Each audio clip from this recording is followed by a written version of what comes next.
проверить списки, все списки. Там Следственный комитет занимался этим вопросом. Поднимите все списки, проверьте, на каком основании эти люди получили. Устранение нарушений с изъятием земель. Вопрос законности выделения участков в Сунжинском районе обсудили на совещании в Магасе.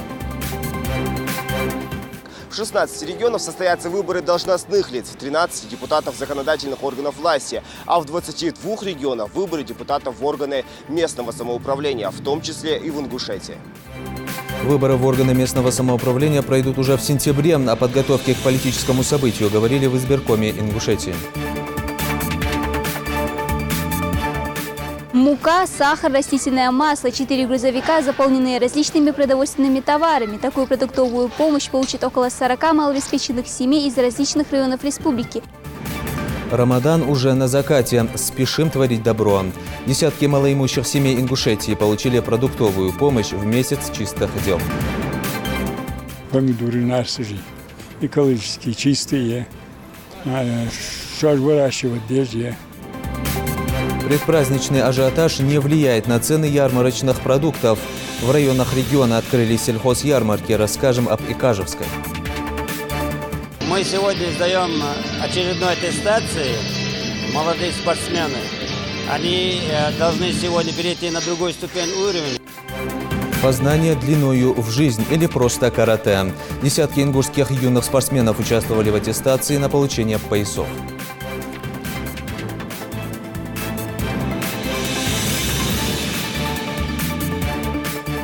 На канале Ингушетия новости 24. Добрый вечер. Глава Ингушетии провел совещание, на котором обсуждались вопросы правомерности выделения земельных участков в городе Сунжа и в Сунжинском районе республики. Как сообщил исполняющий обязанности заместителя председателя правительства Ингушетии Исрапил Латыров, в 2018 году администрации Сунжи были выделены в собственность 329 земельных участков под индивидуальное жилищное строительство. По результатам проверки законности их выделения выявлены нарушения. В личных делах не указаны сведения, подтверждающие социальный статус гражданина, акт обследования жилищных условий.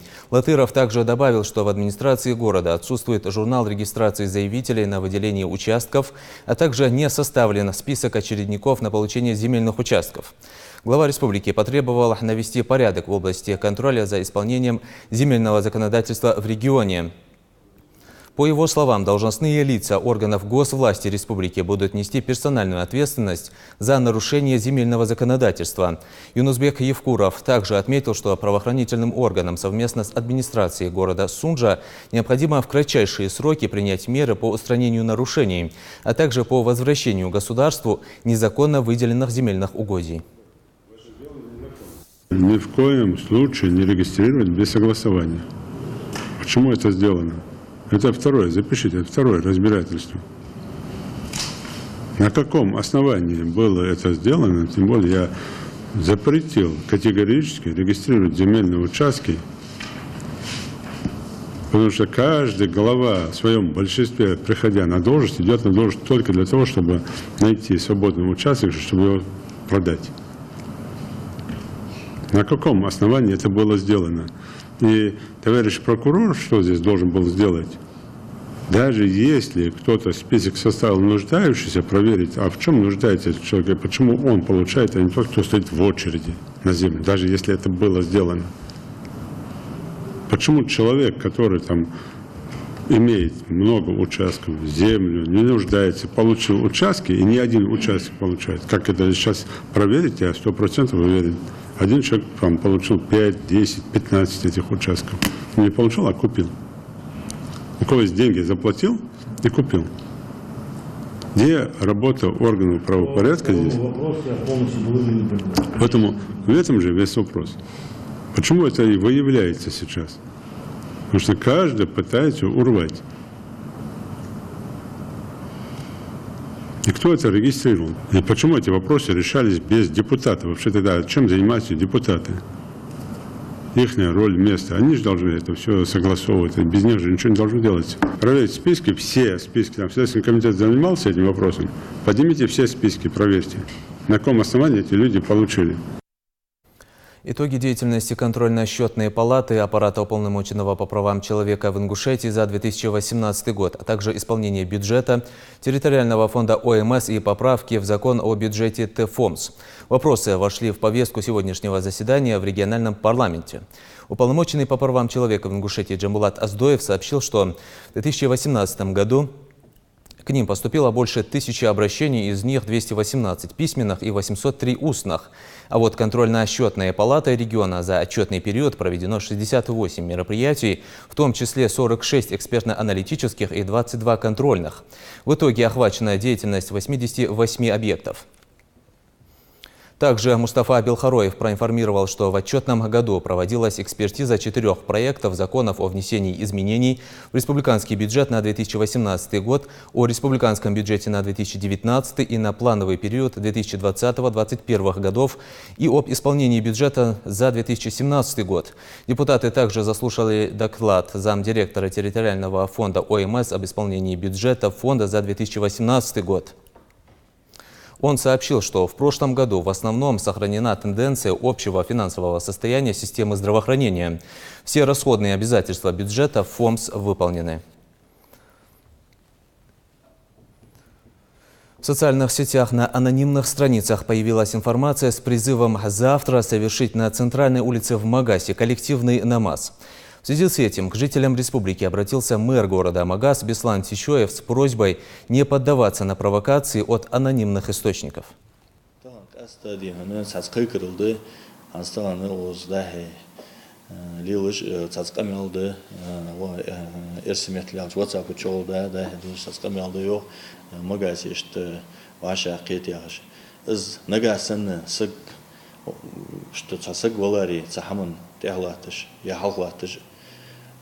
Баргугуш, тейпудулуш, цейолуш, так цадерс, они алчинах, шош хожедер, шош дизер. Цесага лерхам бя, цесаго ягар бакита, цунтях бобу шожи, боббацы, зынах шош, бебо хожим бус.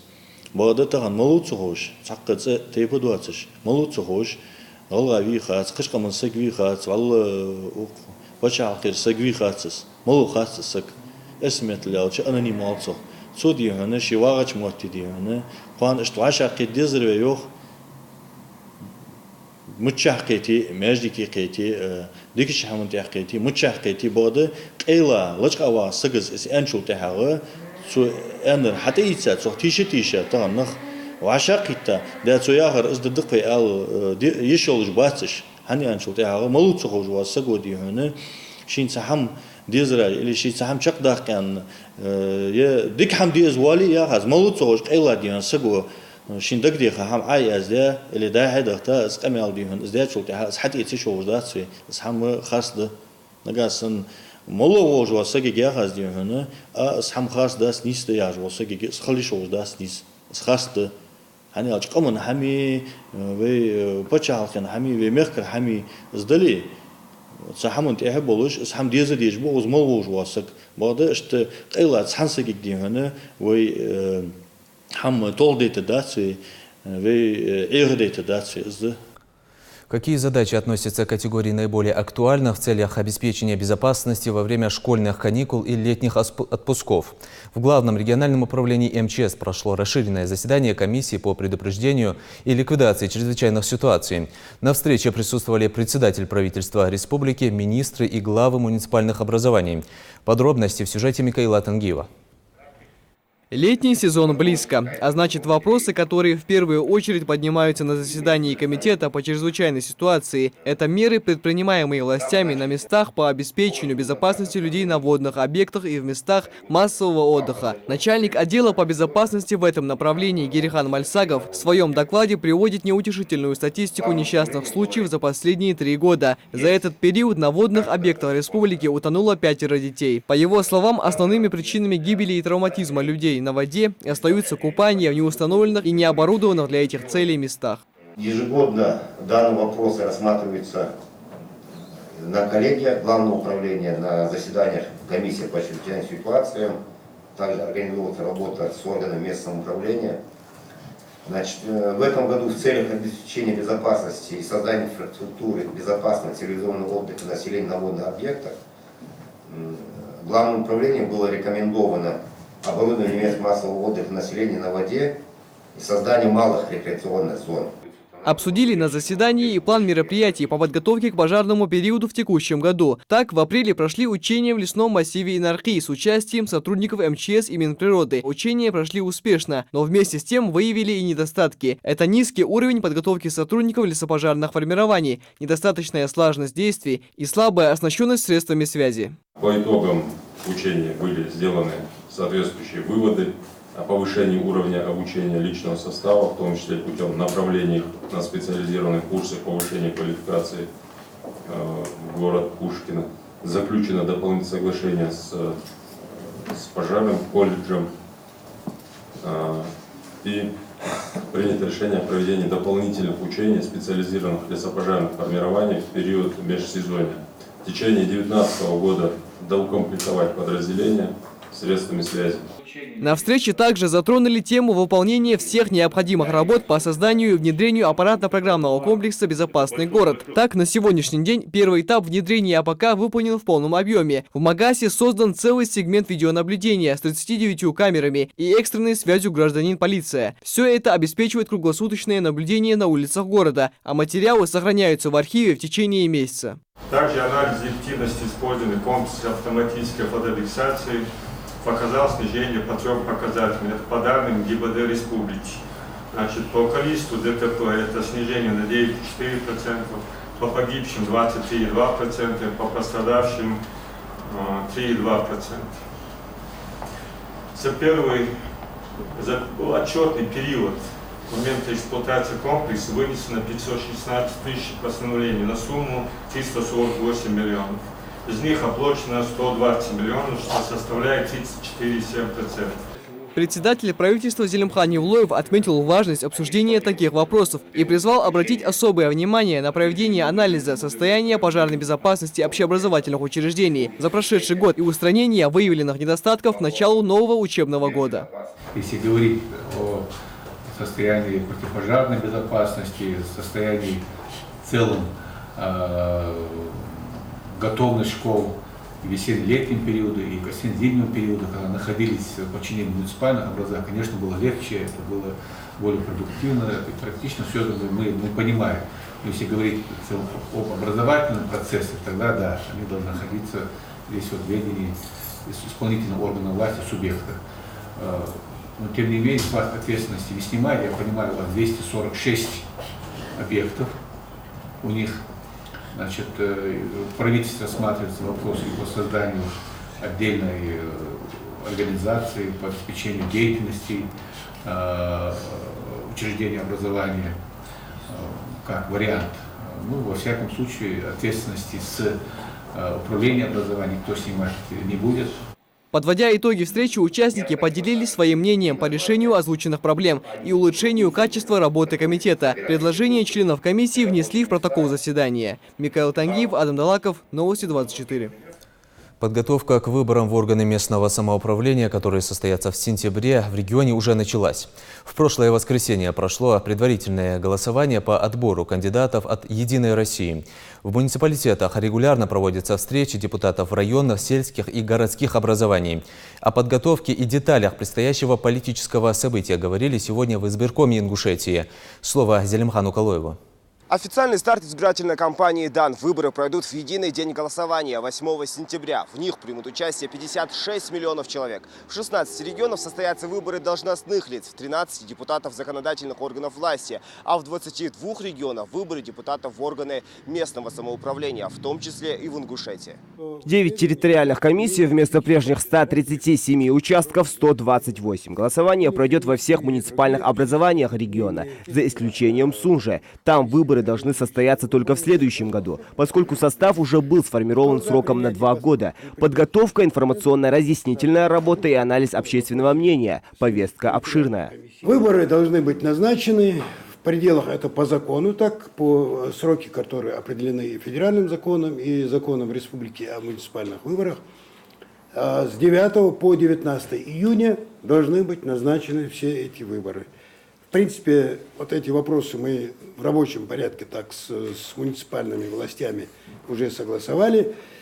проговорили сроки, когда будут назначены эти выборы, проговорили сроки опубликования, потому что есть строгая привязка тоже сроков этих, законодательно закрепленные сроки о необходимости опубликования решения о назначении выборов. То есть до сведения жителей, до сведения избирателей информация о том, что выборы назначены, должна быть доведена в обязательном порядке. Так требует закон. За, против, пункты разбирают быстро, на месте и без лишних вопросов. Понятное дело, все по делу и существу. Выборы в депутата районного совета будут непрямыми. Туда будут делегированы избранники сельских советов. Тем самым один человек будет занимать сразу две должности. Говорят на встрече об информационно-разъяснительной кампании. Так, комиссиям, организующим выборы, рекомендовали до 17 июня разработать план мероприятий. Потом будем обсуждать вопрос создания здесь информационного центра для освещения хода кампании и хода голосования. Там уже по практике прошлых выборов, наверное, здесь на экране будем видеть, как все это происходит. Не менее важный факт, как и на всех выборах, исследование общественного мнения. Этим уже займутся волонтеры. Анкета анонимная, вопросы простые. К примеру, образование, род занятий, возраст. Чем для вас являются выборы? Знаете ли вы, что 8 сентября состоятся выборы депутатов представительных органов? Отношение к выборам, которые состоятся? Доверяете ли вы избирательным комиссиям? И здесь этот вопрос, он на три этих разделен. Избирательной комиссии республики, территориальной избирательной комиссии и участковой избирательной комиссии. То есть определить уровень доверия населения, избирателей к нашей избирательной системе. Затронули и вопрос о порядке открытия, введения и закрытия счетов избирательного фонда. Предусмотрено, что кандидаты вправе не создавать избирательные фонды, если число избирателей на один мандат не превышает 5000. То есть практически все самовыдвиженцы, они могут не создавать избирательные фонды. Вы знаете, что только из избирательного фонда может быть финансироваться все расходы по подготовке и проведению выборов. Теперь раньше у нас в инструкции была установлена сумма предельная, которую без открытия счета кандидат может использовать для своих расходов предвыборных. Эта сумма сейчас изменена. Мы внесли такие изменения и в закон, чтобы внесли до 15 тысяч. Я думаю, что оно будет принято и до начала выборов. Вектор общественно-политического и социально-экономического развития муниципальных образований в целом всей республики. В ходе выборов и активности жителей станет известно, каким хотят видеть регион в ближайшие 4 года. А избирательная комиссия, в свою очередь, обеспечит организацию прозрачных и честных выборов в органы местного самоуправления. Проблем как таковых нет. Нет, чтобы вопросов, которые можно было бы обозначить. Да и проблемы эти, естественно, они будут видны уже по мере продвижения по срокам, по этапам избирательных кампаний.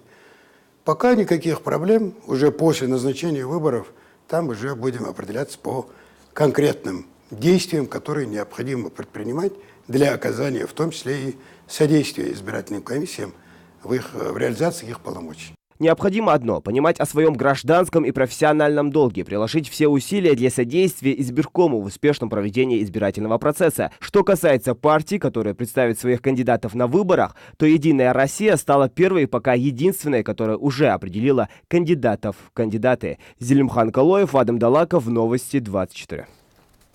Постпредство Ингушетии в Рамадан организовало праздничный ифтар для ингушской общины Москвы и Московской области.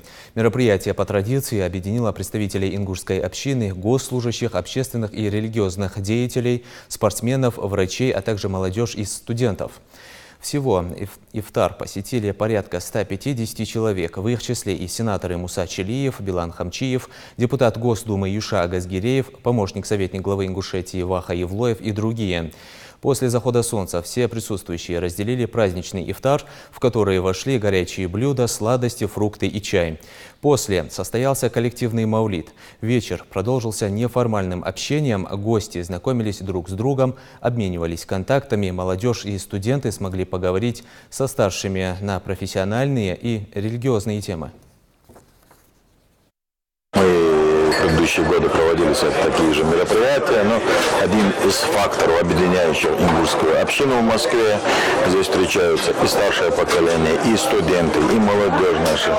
И пригласили мы также женщин, чтобы окунуться в атмосферу домашнего уюта, где все они встречаются, разговляются. Это благо на сегодняшний день. И также это соответствует объявленному месяцу благих дел, чистых дел главы Республики Ингушетия. Но это в рамках тех же поручений и задач, которые ставит глава, только на данном этапе это еще и богоугодное дело. В этот благословенный месяц очень приятно, что постоянное представительство, руководство, наши старшие организовывают такого рода мероприятия, где мы можем увидеться на одной площадке, с кем-то познакомиться, поиметь новых друзей. Мероприятие очень достойное, мероприятие важное, мероприятие проходит не первый раз. Очень приятно, что мы тут собрались, вместе провели этот священный месяц ифтар, было приятно. Увидели много людей, всем понравилось. Большое спасибо организаторам, которые организовали это все. Я очень благодарен. 40 малоимущих семей получили продуктовую помощь в честь священного месяца Рамадан. В регионе продолжается флешмоб «Месяц чистых дел». К благотворительной акции присоединяются как частные лица, так и организации и ведомства. Сотрудники Министерства природных ресурсов и экологии региона навестили малоимущих из Плиева и Карабулака. Слово Дане Плиевой.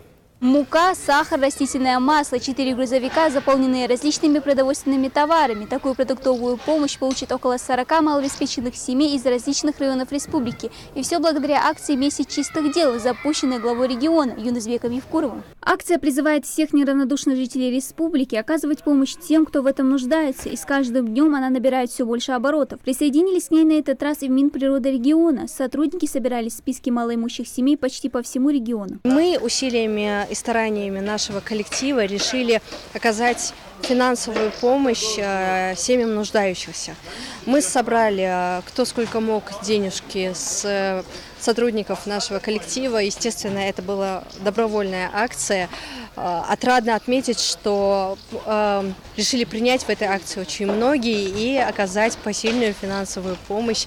И, собственно, на средства, собранные нашими сотрудниками, мы закупили продукты питания, скажем, первой необходимости. Очень надеюсь, что данная акция не закончится по завершении Рамадана, а станет для нас доброй традицией, и мы каждый раз, конечно, будем помогать друг другу, и в том числе и в особенности нуждающимся семьям. Первыми гостей встречает Картоева из Плиева. В небольшом домике фактически несколько семей живут уже 10 лет. Постоянной работы, как признается Марем Ажигова, нет. Весь доход – детские пособия и пенсии.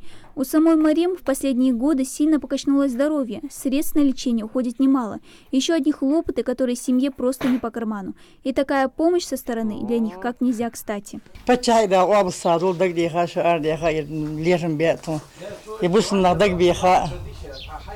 Да, садултын, да, мяшли ушивар. Дегус возю или масни, могу мяши боз, марк бот масни нюх боа, буслом не, масни барт боз. Шивар могу мяши боз, или сдолж баху шивар индел. разу дахтын дел, могу надел ши да, что да, эндер ехал ехам лилди лехра дохне. Дел ясно, что не сеньор, да, садултын, аша хига халу. А вот Петимат Аздоева из Карабулака не может сдержать слез благодарности. В многодетной семье не просто воспитывать 9 детей. 7 из них школьники, 2 учатся в колледже. И подготовить всех к учебе каждый год очередное испытание. Стабильный доход. Кроме детского пособия 1350 рублей на детей в месяц доходят. Да, садол безандяк, суик мелят, ачин суик дак мелят, ачин оғыл қалят, арбян ханкук мелбяк, ачин дал садол, дал мелят, толчим безандяк.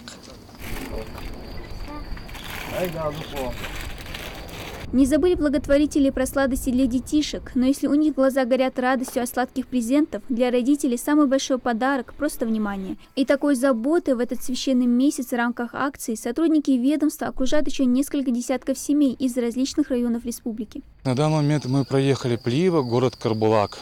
остается Малгобек, Малгобекский район, Сунжинский район, город Сунжа, Назрань и часть Назранского района. Мы надеемся, что мы не останемся с этим списком. Будем продолжать еще помогать по мере поступления средств в наш маленький фонд. До конца священного поста всего ничего, а поучаствовать в акции может любой желающий. Ведь в этот священный для всех мусульман месяц творить добро вдвойне приятней. Дана Плеева, Асхабила, Киев, Новости 24. Мука, сахар, чай, масло. Такая поддержка для нуждающихся семей заметно ощутима. Сегодня помощь жителям Яндари оказали и сотрудники администрации Назрановского района. В продуктовый набор вошли не только продукты первой необходимости, а также корзина с фруктами и сладости для детей. В списке попали 2 семьи из Яндари и 1 из Кантышева, которые остро нуждаются в помощи. Это в основном многодетные семьи с инвалидами, оставшиеся без кормильца. Цель акции – скрасить это благословенное время для жителей, чтобы в месяц поста они могли проводить полноценный ифтар и сухур. 10 семьям, малоимущим гражданам оказана единовременная материальная помощь, 3 жителям оплачено иногороднее лечение. Также вот буквально недавно мы приобрели для одной малоимущей семьи холодильник. Это семья из сельского поселения Барсуки. А также по всему району на сегодняшний день оказана помощь в виде продуктов питания 251 семье. Это в виде сахара, муки, масла и мяса.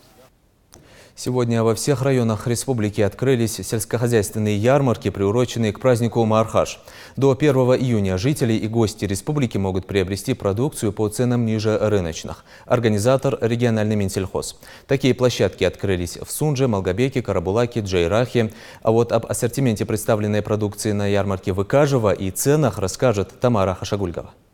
Впереди праздники, а это значит, все спешат скорее закупиться продуктами на Маархаш. А лучшее место, чтобы это сделать – ярмарка. Здесь и цены ниже, и выбор богаче. Словом, все условия для покупателей созданы, чтобы не оставить их равнодушными. Большим спросом пользуются сезонные овощи – помидоры и огурцы.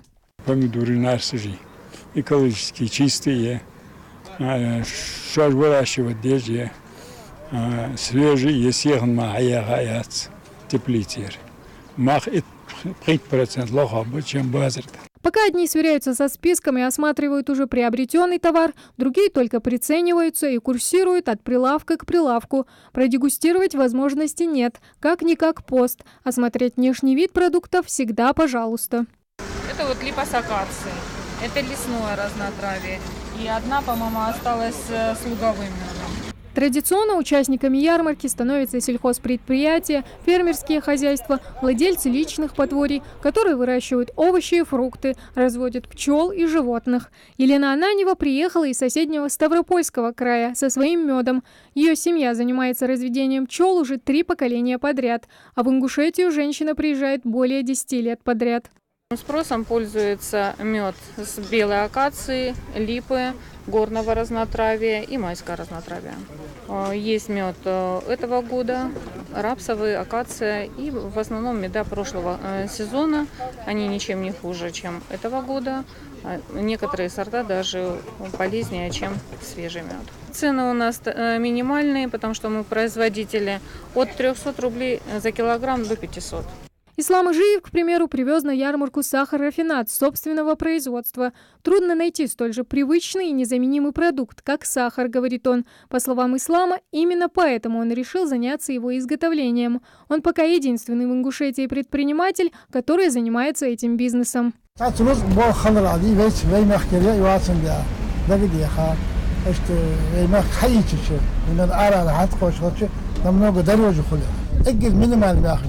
بعض التفصيلية حتى примерно بعض إذا عطوه عشنيس مشوسة هاسق وشي حاجة كانت حاجة عطوه شطوه الهاسيبة واحد على ما سامي مينيمال هذا ضيق شاشة نسبة الخضروات شو وقت تصل راسخ بي بعض الراحة. Сельскохозяйственная ярмарка – это своеобразный смотр достижений товаропроизводителей, которые представляют покупателям новые результаты труда. Организатором предпраздничных ярмарок из года в год является Минсельхоз Республики. Здесь постарались, чтобы цены были снижены до минимума, и вся представленная продукция доступна для покупателей. Взять цены на овощи, фрукты здесь где-то 10-15% есть скидка сегодня. И для наших граждан, у которых нет возможности купить, это очень хорошая возможность купить себе, заготовить на праздник Рамадан, на разговение, могут себе приобрести здесь продукты питания, не скоропортящиеся продукты.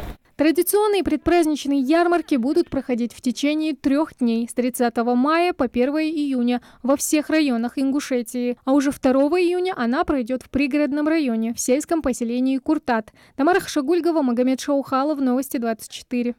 В этом году в Назране планируется строительство новой многопрофильной больницы со станцией скорой помощи и вертолетной площадкой. Новый медобъект планируется построить в районе Абиегу рядом с перинатальным центром.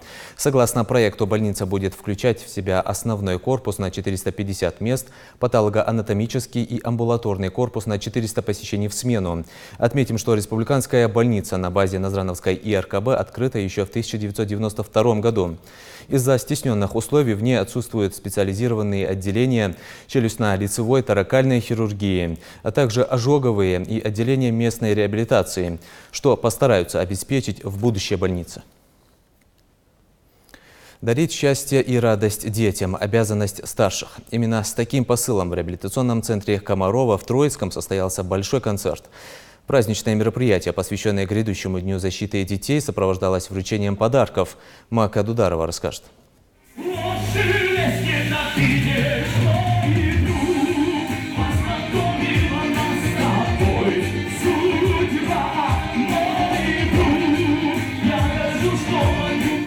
С такой веселой ноты начинается концерт. Дети счастливы. Этот праздник только их. Для ребят выступают артисты филармонии. Песни, танцы – все для того, чтобы порадовать детей. В руках воздушные шары. Поздравления и самые теплые пожелания звучат от директора реабилитационного центра. Дорогие наши дети, от всего сердца поздравляю вас с вашим праздником. Желаю вам счастья, здоровья, успехов, много-много радости в жизни. В такой жаркий день всем детишкам раздают холодный презент – мороженое. А услышав музыку, все дружно выходят в пляс. Даже самые маленькие показывают свои таланты. Самый непоседливый воспитанник реабилитационного центра Заур Хамхоев за один круг успел побывать кавалером нескольких дам, чем порадовал всех гостей.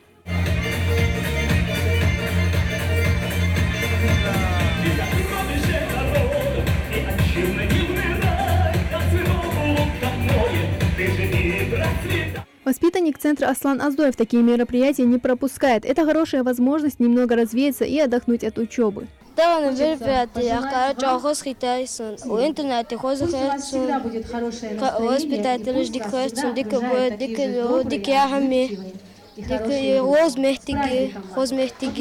Организатор мероприятия – уполномоченная по правам ребенка при главе Зарема Чехкиева, которая постаралась устроить для детей настоящий праздник в преддверии Дня защиты детей, ведь они – цветы жизни. Этим праздником мы показали нашим детям, что они не одни на этом свете, что мы их любим, ценим, уважаем. И также дети – это наше будущее. В течение 5 лет у нас в республике проводится масштабное мероприятие, и по поручению главы республики во всех населенных пунктах главы муниципальных районов будут у себя на участках проводить масштабные мероприятия для наших детей. Концерт завершился, но никто не расходится. Отличившихся в учебе награждают грамотами и презентами вместе с воспитателями, для которых ребята успели стать родными. Впрочем, без подарка сегодня никто не остался. Макка Дударова, Магомед Даскиев, Новости 24. Ингушетия планирует потратить на аварийное жилье свыше 28 миллионов рублей. Республика представила в фонд ЖКХ заявку на получение поддержки для переселения граждан из аварийного жилья. Средства планируют направить на переселение 101 человека из 20 аварийных жилых помещений общей площадью около 940 квадратных метров в Назране и Сунже. Напомню, что в 2010-2016 годах республики для реализации программ переселения граждан из аварийного жилья из средств фонда было выделено около 1 миллиарда рублей. И эти средства направлены на переселение около 5000 человек из порядка 1200 аварийных жилых помещений. Султан Плиев и Муса Булгучев в весе 35 и 59 килограммов стали победителями первенства России по самбо среди юношей и девушек 13-14 лет. Ингушские спортсмены показали хорошую подготовку и настоящую волю к победе. Соревнования проходят в городе-герое Новороссийске и продлятся до 1 июня. В этом году на первенстве страны помериться силами съехались более 500 новых юных спортсменов из разных уголков России. Комплекты медалей разыгрывают в 10 весовых категориях среди юношей и девушек. И еще немного о спорте. Более 50 ребят со всей республики приняли участие в аттестации на получение поясов по карате. Мероприятие прошло в Сунжинской 5-й школе. Участникам предстояло выполнить целый комплекс приемов, в котором они учились долго и усердно, следуя рекомендациям тренеров. Подробности в материале нашего корреспондента. 3 года Ибрагим Хашигульгов оттачивает свое мастерство в карате, чтобы дать первый старт, взять пояс. 9-летний спортсмен мечтает быть сильным и защищать слабых. Видит свое будущее только в спортивном направлении. Ибрагим увлекается еще и боксом. Выиграть оранжевый пояс и идти дальше. Чтобы брать разные другие пояса и стать чемпионом. Для юных спортсменов подготовили концерт. Тренеры готовили ребят к этой аттестации с особой строгостью. Оправдывают свою требовательность цитатой Суворова: «Тяжело в учении, легко в бою». Для участников, как и учителей, пояс каратиста как показатель готовности ребят к предстоящим соревнованиям. Своего рода экзамен, который оценивает вклад как сенсея, так и бойцов. Мы сегодня сдаем очередной аттестации. Молодые спортсмены. Они должны сегодня перейти на другой ступень уровня, я имею в виду разряд. А у нас сегодня с 5 лет ребята сдают. Так, у нас сегодня присутствуют ведущие тренера республики, которые будут оценивать их. И по окончании аттестации они получат определенные сертификаты. Степень там какой-то там, кто-то получит, может, 9-й степень, может, 8-й, 7-й. На аттестации участникам нужно выполнить приемы кихон. Это основа искусства карате. Каждая комбинация выполняется несколько раз. На каждую степень кю есть свои азы, по 8 приемов. Такая практика включает в себя правильную стойку и правильное дыхание во время отработки. Карате с японского переводится как «пустая рука». Степени ученичества называются кю, а мастерские степени дан. Пояса в боевом искусстве плавно темнеют с возрастом мастерства. Всего 7 поясов, начиная с белого и заканчивая черным. Сегодня у нас выдают 56 человек, 56 ребенок. Из них они желтые пояса, несколько человек, оранжевый, зеленый и 1 человек на синий пояс. Это синий пояс на разряд. В следующем месяце в регионе пройдет турнир в честь Дня Республики, а после каратистов ждет Кубок мира. Результаты спортсменов карате восхищают. В прошлом году присвоено звание 5 мастерам спорта, и в этом уже 7. На соревнованиях СКФО из 20 весовых категорий ингушские спортсмены взяли 11. Зелимхан Калоев, Адам Гулоев, Магомед Даскиев. Новости 24. На этом наш выпуск завершен. Оставайтесь на канале Ингушетия.